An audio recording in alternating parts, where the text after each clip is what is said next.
जय हिंद दोस्तों। आज इस वीडियो में प्रैक्टिस सेट 9 कंप्लीट करेंगे, जिसमें आप लोग को हिंदी का 40 क्वेश्चन को कंप्लीट करेंगे। जो आपके एग्जाम में बार बार रिपीटेड क्वेश्चन पूछे गए उन्हीं क्वेश्चन को इस वीडियो में कंप्लीट करेंगे। जैसे कि आप लोग देखेंगे यहाँ पे रुक्मिणी का ये प्रैक्टिस सेट हम कंप्लीट करा रहे हैं। इसमें जो आप लोग देखेंगे तो सेट 9 में जैसे कि हिंदी का जो 40 क्वेश्चन इसमें इंक्लूड किए गए हैं उन्हीं क्वेश्चन को कंप्लीट करेंगे। और इसमें आप लोग देखेंगे तो 20 सेट प्रोवाइड किए गए हैं और इन 20 सेट को आप लोगों को कंप्लीट यहाँ पे कंसेप्ट वाइज बताते हुए चल रहे हैं। इसलिए वीडियो को अंत तक जरूर देखिएगा और प्यारा सा कमेंट कर दीजिएगा और एक लाइक कर दीजिएगा, जिससे हम आप लोग के लिए लगातार ऐसे ही वीडियो लाते रहें। चलिए हम लोग देखते हैं हिंदी के यहाँ पे 1 नंबर क्वेश्चन को। यहाँ पे आप लोग देखेंगे तो सामान्य हिंदी का 41 नंबर क्वेश्चन जो है, जैसे कि इसमें आप लोग देखेंगे निम्न में से सोना का पर्यायवाची शब्द कौन सा है। जैसे कि पर्यायवाची शब्द से रिलेटेड क्वेश्चन आपके एग्जाम में 2-3 क्वेश्चन पूछे गए हैं, ठीक है। तो इसमें पर्यायवाची शब्द कौन सा है 41 नंबर, तो ये आप लोग देखेंगे इसका आंसर हो जाएगा जातरूप, ठीक है। क्या हो जाएगा? जातरूप हो जाएगा। अब देखिए यहाँ पे 41 से क्वेश्चन स्टार्ट किए, इससे पहले जो है 1 से लेकर के और 40 तक के क्वेश्चन को हम कंप्लीट कर चुके हैं, जिसमें आप लोग को जीके जीएस का जो पर्सन है, ठीक है। तो उस वीडियो को आप लोग जाकर जरूर देख लीजिएगा। जैसे कि आप लोग को यहाँ पे जो इस चैनल पे जीके जीएस का अलग वीडियो बन रहा है, ठीक है। उसके बाद हिंदी का अलग बन रहा है और मैथ रीजनिंग का एक में वीडियो बन रहा है, ठीक है ना। तो ये अलग अलग 3 पार्ट में आप लोग को वीडियो बनाया जा रहा है, जिसमें आप लोग कम समय में बेहतर रूप से तैयारी कर पाएंगे। और मात्र 15-15 मिनट का ही ये सब वीडियो रहेगा, जिसमें आप लोग ऐसे भी 15 मिनट समय दीजिएगा तो आप इन सारे क्वेश्चन को देख पाइएगा और इसमें आप समझ पाइएगा कि हम कितने क्वेश्चन को कंप्लीट कर पा रहे हैं। इसलिए हम आप लोग को इन सेट को 3 पार्ट में कंप्लीट करा रहे हैं और मात्र 15-15 मिनट में ही ये सेट कंप्लीट हो रहे हैं, ठीक है ना। तो ये आप लोग के लिए जो है जैसे कि देखने में भी एक अच्छा लगेगा, ठीक है। और इसमें आप लोग को देखना है कि हम कितने क्वेश्चन को कंप्लीट कर पा रहे हैं। 40 क्वेश्चन में कितने क्वेश्चन को हम बना पा रहे हैं। चलिए अगले क्वेश्चन को हम लोग देखते हैं। जैसे कि क्वेश्चन नंबर जो है 42 लिखा हुआ है कि निम्नलिखित में से कौन सा शब्द यहाँ पे जैसे कि अदत्त का विलोम है, ठीक है। तो यहाँ पे जो क्वेश्चन हो जाएगा जैसे कि 42 का आंसर हो जाएगा जैसे कि विनती। क्या हो जाएगा जी? तो यहाँ पे 42 का आंसर क्या हो जाएगा? ऑप्शन नंबर बी यानी कि विनती हो जाएगा। आगे जो है विनित हो जाएगा, ठीक है, विनित। अगले क्वेश्चन को हम लोग देखते हैं। जैसे कि 43 नंबर जो क्वेश्चन लिखा हुआ है कि हरि शब्द निम्नलिखित में से किस अर्थ में प्रयुक्त नहीं होता है। तो ये आप लोग 43 नंबर जो क्वेश्चन है इसका आंसर हो जाएगा विष्णु। क्या हो जाएगा? विष्णु हो जाएगा। अगले क्वेश्चन को हम लोग देखते हैं। लिखा हुआ है कि जगत शब्द का निम्नलिखित में से कौन पर्यायवाची शब्द नहीं होगा। तो जगत शब्द का पर्यायवाची शब्द निम्नलिखित में से कौन नहीं होगा। अब देखिए यहाँ पे आप लोग को ध्यान देना है कि पर्यायवाची शब्द नहीं होगा। तो यहाँ पे कुछ जो है जैसे कि यहाँ पे ध्यान नहीं देते हैं, तो इस पे फोकस रखना है, ठीक है। अब पर्यायवाची शब्द इसमें मार दीजिएगा, लेकिन यहाँ लिखा है क्या? नहीं, ठीक है। तो जल्दीबाजी में एक हो जाता है, लेकिन आप लोग को इस पर भी फोकस करना होगा। तो देखिए इसका जो है 44 नंबर इसका आंसर हो जाएगा जैसे कि वच हो जाएगा। क्या हो जाएगा? वच हो जाएगा, ठीक है। अगला जो क्वेश्चन लिखा है 45 नंबर विच्छिन्न का अर्थ होता है। तो यहाँ पे आप लोग देखेंगे विच्छिन्न का अर्थ होगा 45 का टूटा हुआ। क्या हो जाएगा जी? तो टूटा हुआ हो जाएगा। अगला जो क्वेश्चन है 46 नंबर दूध का धुला होना का आशय क्या है। दूध का धुला होना का आशय क्या है, इसका आप लोग बताइए। 46 नंबर का इसमें आप लोग का हो जाएगा गोरा होना। क्या हो जाएगा? गोरा होना। अगले क्वेश्चन को हम लोग देखते हैं। लिखा हुआ है अगला क्वेश्चन निम्नलिखित में से कौन सा शब्द तद्भव है। तो ये तद्भव और तत्सम से क्वेश्चन एक जरूर आप लोग को देखने को मिलेगा एग्जाम में।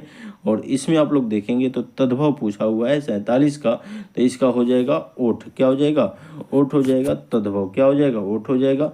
अगले क्वेश्चन को हम लोग देखते हैं 48 नंबर निम्नलिखित में से कौन सा शब्द यानी कौन सा वाक्य शुद्ध है, ठीक है। शुद्ध अशुद्ध से क्वेश्चन 1-2 जरूर पूछेगा। तो इसमें आप लोग देखेंगे कौन सा वाक्य शुद्ध है, तो ये जो हो जाएगा 48 नंबर ये हो जाएगा ऑप्शन नंबर सी हो जाएगा, यानी कि यह विद्यालय का सर्वोत्तम छात्र है, ठीक है। तो अगला जो है जैसे कि आप लोग देखेंगे अगले क्वेश्चन को लिखा होगा कि कान भरना मुहावरा का मतलब मुहावरा किस अर्थ में प्रयुक्त होता है। कान भरना आप लोग समझ सकते हैं, इसका आंसर क्या हो जाएगा? चुगली करना। क्या हो जाएगा जी? चुगली करना। ये आप लोगों को जरूर याद होगा और समझ में आ रहा होगा, ठीक है, कि ये जैसे कान भरना मतलब चुगली करना। अगले क्वेश्चन को हम लोग देखेंगे। जैसे कि लिखा हुआ है अगला जो 50 नंबर क्वेश्चन की धरती पर पैर न पढ़ना मुहावरे का तात्पर्य क्या है। तो ये जो है 50 नंबर इसका जो आंसर हो जाएगा बहुत खुश होना। क्या हो जाएगा? बहुत खुश होना। समझ में आ रहा है? धरती पर पाँव न पड़ना के मतलब धरती पर पैर न पढ़ना का मतलब हो जाएगा बहुत खुश होना। ठीक है, देखिए दोस्तों, एक लाइन हम कहना चाहेंगे कि एक आप लोग एक जिद बना लीजिए, क्योंकि अब का जो आप लोग देखेंगे तो बिहार पुलिस में भी 21,000 समथिंग पोस्ट पे रिक्वायरमेंट है और 60,000 जो यूपी पुलिस में भी रिक्वायरमेंट है। ठीक है, तो एक अपना जिद बनाइए, क्योंकि ये आप लोग एक समझ लीजिए कि एक पहली बार और आखिरी बार मान करके चलिए, और इसमें आप लोग को सिलेक्शन ले ही लेना है। ठीक है, क्योंकि एक आप लोग को एक उम्मीद बना करके माँ बाप भी बैठे हुए हैं। ठीक है, और जीत कर दिखाइए आप उन लोगों को जो आपकी हार का इंतजार कर रहे हैं। ठीक है, तो आप लोग एक जिद बनाइए और इसमें सिलेक्शन ले लीजिए। ठीक है, और इस चैनल से जुड़े रहिएगा, जिससे आप लोग बेहतर रूप से तैयारी कर पाएँ। इस चैनल पे आप लोग को 200 सेट कंप्लीट हम कराएंगे, 200 प्रीवियस ईयर क्वेश्चन को कंप्लीट कराएंगे, जिसमें जो है जैसे कि जीके जीएस से जैसे 40 क्वेश्चन जो है, ये जीके जीएस से 40 क्वेश्चन आप लोग को ये चलेगा ही चलेगा। हिंदी से जो है 40 क्वेश्चन हर एक सेट में चलेगा। मैथ और रीजनिंग से जो है लगभग 70 क्वेश्चन चलेगा। ठीक है, तो ये सारे सेट आप लोग को जो है 200 प्रैक्टिस सेट इस चैनल पे हम कराएंगे। ठीक है ना, जिससे इन सारे सेट को देखने के बाद गारंटी लेते हैं कि आप लोग का यहाँ से सिलेक्शन होने का ज़्यादा चांस रहेगा। ठीक है, तो इस चैनल से जुड़े रहिएगा और एक प्यारा सा लाइक कर दीजिएगा और प्यारा सा कमेंट कर दीजिएगा अगर वीडियो अच्छा लग रहा हो तो। चलिए अगले क्वेश्चन को हम लोग देखते हैं। अगला जो 51 नंबर क्वेश्चन है, जैसे कि हम लोग 50 नंबर क्वेश्चन को तो देख ही लिए, धरती पर पैर न पड़ना का मतलब होना बहुत खुश होना, यानी ऑप्शन नंबर सी। ठीक है, अगला जो 51 नंबर क्वेश्चन है, जहाँ पहुँचना कठिन हो वह स्थान कहलाता है। तो जैसे आप लोग देखेंगे तो ये आप लोग बता सकते हैं, जहाँ पहुँचना कठिन हो वह स्थान कहलाता है, तो वह स्थान क्या कहलाएगा। जैसे आप लोग देखेंगे 51 नंबर का आंसर हो जाएगा दुर्गम। क्या हो जाएगा? दुर्गम। अगले क्वेश्चन को देखते हैं, जैसे लिखा हो कि निम्नलिखित प्रत्येक शब्द के लिए उसके नीचे दिए गए विकल्पों को उपयुक्त समास एक चयन करना है। समास का एक चयन करना है। जैसे लिखा हो कि हरिशंकर, तो इसका 52 नंबर का आप लोग देखेंगे तो आंसर हो जाएगा ये द्वंद्व समास है। हरिशंकर ये कैसा समास है? द्वंद्व समास है। ठीक है, अगले क्वेश्चन को हम लोग देखते हैं, जैसे लिखा है कि ऋषि कन्या, तो ये आप लोग देखेंगे 53 नंबर, इसका जो आंसर हो जाएगा तत्पुरुष समास है। कौन सा समास है जी? तो ये आपका तत्पुरुष समास है 53 नंबर का। अगले क्वेश्चन को देखेंगे, लिखा हुआ है अगला क्वेश्चन कि इसमें क्या करना है। तो यहाँ पे लिखा हुआ कि निम्नलिखित शब्दों में से दिए गए शब्दों का प्रयुक्त प्रत्येक के लिए 4 विकल्प दिए गए, इनमें से सही विकल्प का चयन करना है। तो जैसे आप लोग देखेंगे पिटाई है, पिटाई, तो इसमें आप लोग देखेंगे 54, तो इसका आप लोग देखेंगे इसमें क्या आएगा, तो यहाँ पे आई, क्या आएगा जी? आई। जैसे कि प्रत्यय, जैसे प्रत्यय एक होता है एक उपसर्ग होता है। ठीक है, प्रत्यय होता है एक होता है उपसर्ग, तो इसमें पिटाई में क्या आएगा? प्रत्यय। तो प्रत्यय में क्या होता है कि यहाँ पे पिटाई मतलब लास्ट वाला जो होता है ना, ये प्रत्यय होता है और पहले वाला उपसर्ग होता है, तो इसमें पिटाई वाला में जो है आई आएगा। क्या आएगा? आई। तो ये आप लोग का ऑप्शन नंबर जो है बी हो जाएगा। ठीक है, अगर इसमें उपसर्ग पूछता तो पिटाई, तो जैसे कि आगे वाला प्रश्न आता है। ठीक है ना, अगले क्वेश्चन को देखते हैं। अगला क्वेश्चन जो है, जैसे कि 55 में मंथन, तो इसमें मंथन में प्रत्यय क्या है? 55 नंबर में आप लोग देखेंगे मंथन में प्रत्यय क्या है, तो अन है। क्या है? मंथन में अन है। अगले क्वेश्चन को हम लोग देखते हैं, जैसे कि लिखा हुआ है यहाँ पे एक निम्नलिखित में से दिए गए 4 विकल्पों में से तत्सम शब्द का चयन कीजिए। इसमें से तत्सम शब्द को बताना है कि कौन सा होगा 55 में, यानी 56 में। तो क्वेश्चन नंबर जैसे आप लोग देखेंगे तो यहाँ पे जैसे अनाज हो गया, अंगूर हो गया, अमावस हो गया, अनागत, यहाँ पे ऑप्शन नंबर डी हो जाएगा। ठीक है, अगला जो है 57 नंबर जो है, इसमें क्या आंसर हो सकता है, तो उद्वंतन। ठीक है, यानी ऑप्शन नंबर ए हो जाएगा। अगले क्वेश्चन को देखिए, जैसे लिखा हुआ है कि अर्जन का विलोम शब्द है। ठीक है, तो अर्जन का विलोम शब्द पूछ रहा है 58 नंबर, तो इसका आंसर हो जाएगा व्ययन। ठीक है, यानी ऑप्शन नंबर सी हो जाएगा। ठीक है, अगले क्वेश्चन को हम लोग देखते हैं। अगला क्वेश्चन लिखा है कि अनुकूल का विलोम शब्द क्या होगा? अनुकूल का विलोम शब्द, तो अनुकूल का विलोम शब्द प्रतिकूल हो जाएगा। क्या हो जाएगा जी? प्रतिकूल हो जाएगा। अगले क्वेश्चन को हम लोग देखें, जैसे 60 से 61 जो क्वेश्चन लिखा हुआ है, इसमें पर्यायवाची शब्द के 4 रूप, मतलब पर्यायवाची के रूप में 4 विकल्प दिए गए हैं, इनमें से केवल एक सही है, सही विकल्प का चयन करना है। देखिए पर्यायवाची के 4 विकल्प दिए गए हैं, जिसमें से एक सही है, उसका हम लोग को चूज करना है। ठीक है, तो यहाँ पे चलिए इसको हम लोग देख लेते हैं। लिखा है कि इंद्राणी का पर्यायवाची शब्द कौन सा होगा? तो इंद्राणी का पर्यायवाची शब्द कौन सा हो सकता है जी? तो यहाँ पे हो जाएगा सांची। क्या हो जाएगा? सांची हो जाएगा। अगले क्वेश्चन को हम लोग देखते हैं। लिखा हुआ है कि ईर्ष्या का पर्यायवाची शब्द क्या होगा? तो 61 नंबर जो है इसका हो जाएगा द्वेष। क्या हो जाएगा जी? तो इसका आंसर हो जाएगा द्वेष हो जाएगा। अगले क्वेश्चन को हम लोग देख लेते हैं। अगले क्वेश्चन को लिखा हुआ है, देखिए इसमें क्या करना है कि वर्तनी के 4 रूप दिए गए हैं। इसमें क्या करना है कि वर्तनी की दृष्टि से शुद्ध रूप का चयन करना है। ठीक है, तो यहाँ पे वर्तनी जैसे आप लोग देखेंगे 62 नंबर, तो इसका आंसर हो जाएगा, आप लोग देखिए यहाँ पे इसका आंसर हो जाएगा उपयुक्त हो जाएगा पहले का, यानी 62 का ए आंसर हो जाएगा। और 63 आप लोग देखेंगे तो 63 का आंसर हो जाएगा अभिव्यंजन हो जाएगा, अभिव्यंजन हो जाएगा। ठीक है, शुद्ध रूप पूछ रहा है, ठीक है ना।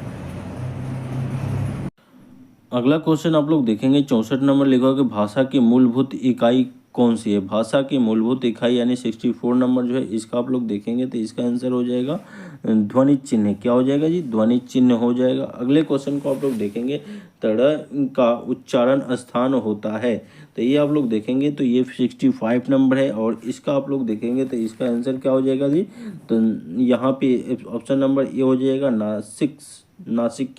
ठीक है, अगले क्वेश्चन को हम लोग देखते हैं। लिखा है कि उर्दू भाषा की लिपि है, तो उर्दू भाषा की लिपि क्या हो सकती है? 66। तो यहाँ पे आप लोग देखेंगे उर्दू भाषा की लिपि है, तो यहाँ पे 66 का हो जाएगा, यानी कि फारसी हो जाएगा। ऑप्शन नंबर जो है क्या हो जाएगा? डी हो जाएगा। अगले क्वेश्चन पे हम लोग आते हैं। अगला क्वेश्चन जो लिखा हुआ है, एक वचन से बहुवचन बनाने के लिए जो है आकारांत स्त्रीलिंग शब्दों के अंत में जोड़ा जाता है। तो यहाँ पे आप लोग देखेंगे एक वचन से बहुवचन बनाने के लिए क्या जोड़ेंगे हम लोग 67 में? तो यहाँ पे जो है ये जो है आप लोग देखेंगे ऑप्शन नंबर ए हो जाएगा ओ। ठीक है, जैसे भाषा तो भसाओ। ठीक है, इस तरीके से मतलब स्त्रीलिंग से पुल्लिंग बनाने के लिए उसमें ऑप्शन नंबर ए यानी ओ जोड़ेंगे। ठीक है, अगले क्वेश्चन को देखते हैं 68 नंबर।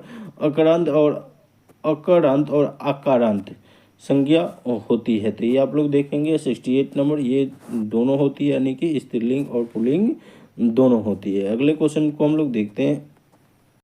देखिए दोस्तों, ये अगला क्वेश्चन जो है 69 से 70 तक क्वेश्चन जो लिखा हुआ है, निम्नलिखित में से प्रत्येक शब्द का नीचे दिए गए मतलब उसका जो है उपयुक्त समास बताना है। ठीक है, कौन सा समास होगा?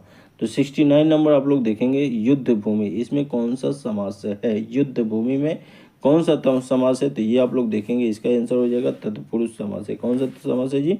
तत्पुरुष समास है।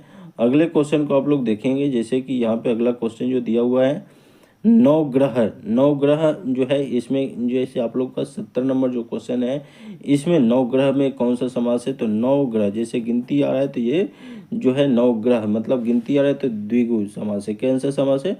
नौ गिनती में 9 आ रहा है ना, तो ये द्विगु समास है। ठीक है, जो भी गिनती में आए वो द्विगु समास होता है। बहुब्री जो जैसे देवता उदय से जो रिलेटेड होगा बहुब्री में आ जाएगा। ठीक है, और जिसमें बीच में कोमा रहेगा, ठीक है, वो द्वंद्व हो जाता है। ठीक है, और जिसे कुछ एक वाक्य बन जाए वो क्रमधारय होता है। ठीक है ना, ये सब चीज़ आगे हम बताते हुए चलेंगे। अगले क्वेश्चन को 71 नंबर क्वेश्चन लिखा हुआ है कि इसमें देखिए, जैसे इसमें क्या करना है कि छंद का बताना है। ठीक है, तो जो रहीम उत्तम प्रकृति का कड़ी सकल कुसंग अगर जो है चंदन विष व्यापत नहीं लपटे रहत भुजंग, तो इसमें आप लोग देखेंगे तो इसमें क्या हो सकता है छंद? तो इसमें आप लोग को बताना है छंद क्या होगा। तो इसका जो है 71 नंबर का आंसर हो जाएगा, जैसे कि इसमें दोहा हो जाएगा। क्या हो जाएगा जी? तो ये दोहा हो जाएगा। अगले क्वेश्चन को आप लोग देखेंगे। अगला जो है 72 नंबर लिखा हो कि अनुभाव के कितने भेद होते हैं? अनुभाव के कितने भेद होते हैं? 72। तो इसका हो जाएगा क्या? तो ये आप लोग को 4 भेद होते हैं। कितना जी? तो 4 भेद होते हैं। चलिए अगले क्वेश्चन को हम लोग देखते हैं। देखिए दोस्तों, ये जो है आगे आप लोग को गद्यांश जो दिया गया है, इसमें जैसे कि इंग्लिश में जो पैसेज होता है उसी तरीका का ये भी होता है। ठीक है, तो इसमें जो है इस पर रिलेटेड 5 क्वेश्चन दिए रहते हैं, उनको बनाने का तरीका क्या होता है वो हम इस वीडियो में आप लोग को बता देते हैं। ठीक है, क्या होगा कि इसमें आप लोग को पहले इस गद्यांश को नहीं पढ़ना है, पहले क्या करना है कि उन सभी 5 ऑप्शन को जो है जैसे कि उसका प्रश्न और उसका ऑप्शन को थोड़ा बहुत देख लेना है। ठीक है, क्या होगा इससे कि जब इन क्वेश्चन का जो आप लोग देखेंगे, जैसे 73 नंबर लिखा होगा प्रेमचंद्र अपने साहित्य में 100 की अभिव्यक्ति करते हैं, ठीक है। तो अब इसमें जो है चारों ऑप्शन को थोड़ा देख लेना है, ठीक है। और इसी तरीके से जैसे पांचों ऑप्शन को आप लोग एक बार पढ़ लेंगे, उसके बाद क्या करेंगे कि आएंगे यहाँ पे इस गद्यांश को पढ़ेंगे, ठीक है। तो अब इस गद्यांश को पढ़ेंगे ना, तो इसमें क्या होगा कि इसका सबका आप लोग को रिजल्ट देखने को मिल ही जाएगा, ठीक है। और सब इसमें रिजल्ट मिलेगा, और इससे क्या होगा कि आप जल्दी तरीके से इन क्वेश्चनों को कंप्लीट कर पाएंगे, ठीक है। ऐसे हम इसका जो है इसका संपूर्ण टेलीग्राम पे आप लोग को डाल देंगे, ठीक है, पीडीएफ। इसको आप लोग को जो है डिस्क्रिप्शन में इसका लिंक दिया हुआ है, वहाँ से जा कर के और टेलीग्राम से जुड़ जाइए आप लोग, और वहाँ पे ये सारे पीडीएफ को देखने को मिल जाएगा, और वहाँ से कंप्लीट इन क्वेश्चनों को आप लोग कंप्लीट बना पाएंगे, ठीक है ना। ऐसे हम यहाँ पे आप लोग को सबका आंसर सिर्फ बता देते हैं, ठीक है, क्योंकि गद्यांश पढ़ेंगे तो थोड़ा सा वीडियो लॉन्ग हो जाएगा, लेकिन तरीका आप लोगों को हम बताए उसी तरीक़ा से क्वेश्चन बनाइएगा, जिससे आप लोगों को टाइम टेकन कम समय में आप बना पाएँ, ठीक है। क्योंकि एग्ज़ाम में कम समय मिलता है, आप उसको पढ़िएगा, ठीक है, फिर इसको पढ़िएगा, फिर उसको पढ़िएगा, यानी पैसेज पढ़िएगा, फिर आप ये क्वेश्चन पढ़िएगा, फिर पैसेज पढ़िएगा, तो उससे क्या होगा कि टाइम ज़्यादा लग जाएगा, ठीक है। तो पहले आप आइए और क्वेश्चन को पढ़िए, और फिर जा कर के आप क्या कीजिए, उसको जैसे गद्यांश पढ़िए, सभी क्वेश्चन आसानी से बन जाएंगे। चलिए आगे क्वेश्चन को हम लोग देखते हैं। 73 नंबर लिखा हुआ है, इसका आंसर हो जाएगा 73 का, कि इसका 73 लिखा होगा, प्रेमचंद्र अपने साहित्य में 100 की अभिव्यक्ति करते हैं। तो ये जो है 73 का आप लोग देखेंगे, आंसर हो जाएगा ऑप्शन नंबर ए, पात्रों के माध्यम से। पात्रों के माध्यम से इसका देखिए यहाँ पे आंसर भी दिया होगा, ठीक है, पात्रों के माध्यम से। चलिए आप लोग देख लीजिए, यहाँ पे आप लोग देखेंगे तो इस पे आप लोग को जो आंसर यहाँ पे आप लोग को देखने को मिल जाएगा, जैसे कि प्रेमचंद के जीवन चरित्र है, जैसे यहाँ पे ये जो है आंसर देखने को मिल गया, ठीक है, पात्रों के माध्यम से जैसे बताया। तो यहाँ पे जैसे आप लोग देखेंगे, यहाँ से लेकर के और यहाँ तक जैसे आएंगे, तो यहाँ पे इसका आंसर देखने को मिल रहा है, ठीक है। तो इसी तरीके से सभी क्वेश्चन को आप लोग को एक एक करके आप कंप्लीट कर पाएंगे। जैसे कि अगला जो 74 नंबर क्वेश्चन लिखा हो कि आलोचकों द्वारा प्रेमचंद की कौन सी शक्ति अने चिन्ह रह गई। तो ये जो है आप लोग को 74 नंबर है, इसका आंसर आप लोग देखेंगे तो 74 का जो है जैसे कि आचरण की रह गई, क्या हो जाएगा ऑप्शन, तो बी हो जाएगा। अगले क्वेश्चन को आप लोग देखेंगे, प्रेमचंद्र का कला विषयक सिद्धांत था। तो ये आप लोग देखेंगे तो ये इसका आंसर हो जाएगा, ये ऑप्शन नंबर डी हो जाएगा, यानी कला नैतिकता के लिए। किसका हो जाएगा, तो कला नैतिकता के लिए, यानी ऑप्शन नंबर डी हो जाएगा। अगले क्वेश्चन पे हम लोग आते हैं। अगला जो क्वेश्चन आप लोग देखेंगे, यहाँ पे जो क्वेश्चन है, प्रेमचंद्र के उपन्यासों में उनकी आत्म विभक्ति दृष्टिगत तो होती है, क्योंकि इसमें आप लोग देखेंगे आंसर हो जाएगा ऑप्शन नंबर बी हो जाएगा, यानी उनके पत्र उनके अभिव्यक्ति को वहन करते हैं, ठीक है, यानी कि ऑप्शन नंबर बी हो जाएगा। अगले क्वेश्चन को हम लोग देखते हैं, लिखा हुआ है 77 नंबर क्वेश्चन, प्रेमचंद्र को नीति का कलाकार माना जा सकता है क्योंकि वे ऑप्शन नंबर बी हो जाएगा, यानी कि इसका हो जाएगा जीवन में स्वायत्तता को महत्व देते हैं, ठीक है। तो जिससे आप लोग देखें यहाँ पे जैसे कि जो है क्वेश्चन नंबर 77 तक कंप्लीट हुए। ये जो है आप लोग को 37 क्वेश्चन जो है आप लोग को हिंदी का कंप्लीट हुए, जो इसमें रिपीटेड क्वेश्चन आपके एग्जाम में किए गए उन्हें सभी क्वेश्चन को कंप्लीट कराया गया। इसी तरीके से लगातार आप लोग को इस चैनल पे वीडियो आते रहेगा। एक प्यारा सा कमेंट कर दीजिएगा और लाइक कर दीजिएगा वीडियो कैसे लगा। वीडियो देखने के लिए बहुत बहुत धन्यवाद। मिलते हैं अगले वीडियो में। जय हिंद।